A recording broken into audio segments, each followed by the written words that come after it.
Good to be here, guys. Normally this time of the year we're talking about the AL East and the New York Yankees in first place. So let's start there. Oh, wait a minute. Let me turn this upside down. They're not in first place. They're almost in last. What do you think about that? What's up with that? I mean, We've got over $200 million payroll. New manager. Something's gone wrong up north. you were the guy with the Marlins. They brought you in, and I'm not pumping you up, but the Dombrowski, the GM, said you're the guy that took them over the top. You put the team together. Can a guy like A-Rod, I mean, can he do it up there, or should they get rid of him? I don't know. It's almost like they have too many Chiefs and not enough Indians on that team. One thing that I have noticed this year, they look like they're playing old. They look like an old team. They've got youth in there, but they're playing old baseball. There's no glue to that team. What's the problem? Well, number one, Derek Jeter's the captain of that ball club. Then you bring in A-Rod. He actually had to switch another position. This is a guy that's notoriously said of being the best player in Major League Baseball, other than Barry Bonds in my era. Would you keep A-Rod and Jeter? I mean, Jeter, New York, they love him.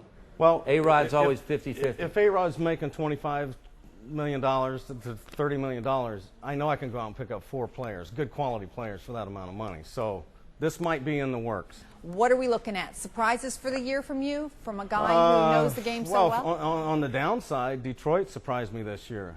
You know what? The moves they picked up over the winter, I would have thought they would be in first place right now. That's the most disappointing for me. Obviously, out west in the American League, Angels have ran away with that. Minnesota and Chicago in the center, they're going to be there. One of them's probably going to be in the wild card. The East, hey, Tampa Bay right here. How far can they go? I don't know. You're finding a team that has a lot of youth. They've got great pitching and they've got great talent, and they catch the ball well. You're going to start noticing some things down the stretch here. We got roughly 19, 20 games left. All their weaknesses are going to be exposed. Why is everybody acting like winning the ALCS is no big deal after we've been 7, 8 plus, 10 plus games out front all year long, and then to settle being a game and a half up right now? That's very, very sad for a team like the Rays. Well, I'm not sure they know what's going on around here. You know who does know what's going on here? One of your old buddies and your old buddies and your old buddies. David Wells, one of the best pitchers ever. New York Yankees, perfect game, is on the phone with us now. Welcome, David. Hey, what's going on? Hey, we're talking a little baseball right now, Boomer. What's the chance of you wanting to come back and pitch, and did anybody give you any offers to pitch? I could pitch on 50. It seems like I got blessed with a rubber arm, but I tried playing this year, but nobody called. So you don't get any takers. It's tough to play the game. Now I've come to terms with it as being a retired guy. I even made my first old timers game at Yankee Stadium, so now I do feel old. With your guys, the Yankees, what happened in this year? Why are they over 10 games behind right now? And what happened at Tampa Bay that they're the lead team out there?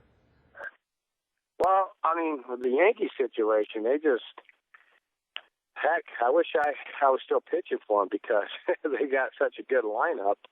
But, it's all about pitching. If your pitching doesn't come through and, you can't give up 5, 6 runs every game because of the fact that when you do, it's just pretty tough on these guys day in and day out to go out there and score you 5 to 10 runs a game, and that's what it seems like with New York.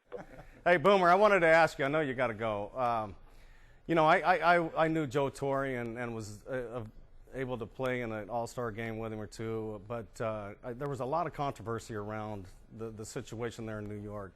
But when I played for Joe, I mean, it was great. But he just, in my book, he wasn't fair.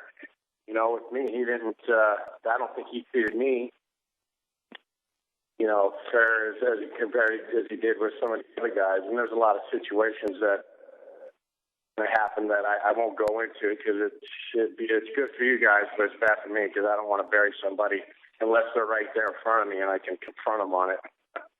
But it just.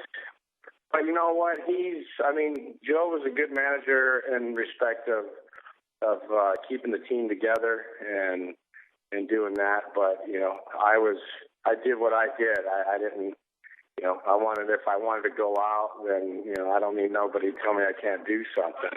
And then do that. So it just was something. I'll leave that one between Joe and I.